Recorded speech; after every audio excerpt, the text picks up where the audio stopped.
Hey guys, Noki here. I'm here to take you on a journey which symbolizes the extraordinary lengths that I go to satisfy my cravings for music. Now, last year I traveled down to Melbourne by myself to check out a number of amazing and weird and kooky gigs that I thought were incredible for Melbourne Music Week 2011. Now, Melbourne Music Week is a fantastic concept that supports local artists and record labels and puts on a stack of shows that are just out of this world. Now, the first thing that I checked out was this crazy concept where bands will turn up into a laneway and record an EP in front of a live audience and release it the next night. Now, I checked out a group that had been put together solely for this concept, and they turned out to be an old bunch of punks and released an incredible 3-track EP, which is on my blog if you want to check it out. I then walked over to St. Michael's Church, where there were about 5 bands playing one after each other in an ethereal atmosphere, which was captured by violinists and a whole bunch of chilled acts.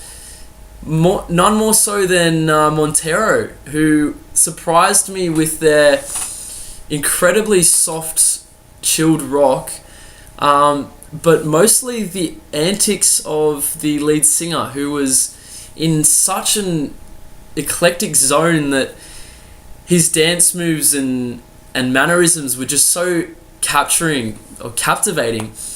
And you just couldn't stop watching him, even when he snuck off stage really quietly to scull a beverage, which he'd hidden behind the priest's chair, which was brilliant. But for me, they were just perfect for that setting. The next night, I had tickets to Oscar and Martin's show on Melbourne's Central Rooftop, which was an amazing venue that looked out over the skyscape of Melbourne, with amazing art installations hanging in the air. But the only problem was it rained so heavily that the whole crowd was donned in ponchos and raincoats and basically just had fun with it and danced like small children. It was just the best atmosphere, and their tribal vibe and hip-hop samples really came through. Then I cruised off to a warehouse party, which was just so incredible.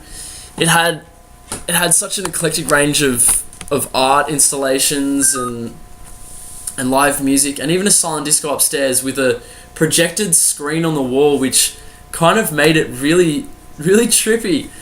But yeah, that's just kind of Melbourne takes you on these amazing trips to random places, and that was one of them that just came off not expecting anything and turned into something that was just incredible.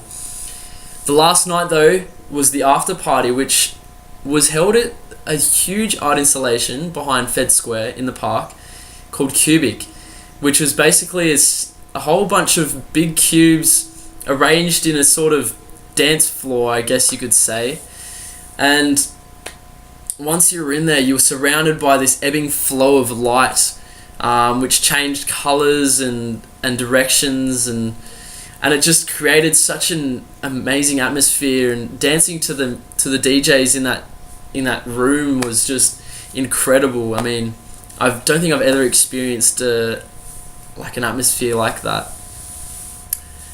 The trip was amazing, and thanks for sharing. I will see you all soon.